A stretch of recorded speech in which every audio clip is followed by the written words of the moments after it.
Israel bolstered its security along the Egyptian border amid new intelligence received that terrorists were planning to attack Israelis.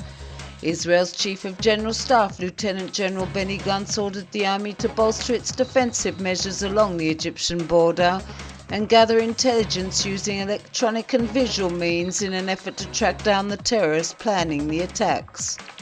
The new measures went into effect Wednesday afternoon. Meanwhile, an initial probe conducted by the Israeli army into last week's terror attack near Eilat, in which 8 Israelis were killed, revealed that at least 3 of the terrorists were Egyptian nationals. One of the terrorists belonged to a radical Egyptian group and was tried in Egypt, but escaped from prison during the first days of anti-regime protests there. Details of the probe were submitted to Egyptian officials by Maj.Gen Amir Eshel, head of the Army's General Staff Planning Branch, who travelled to Cairo earlier this week.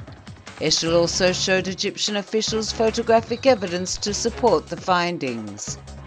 The report showed Israeli soldiers did their utmost to prevent Egyptian soldiers and border guards from being hurt during gun battles that erupted between Israeli soldiers and terrorists who fled to the Egyptian side of the border.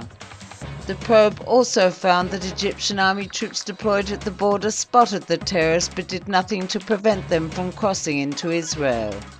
The terrorists wore uniforms similar to those worn by the Egyptian army.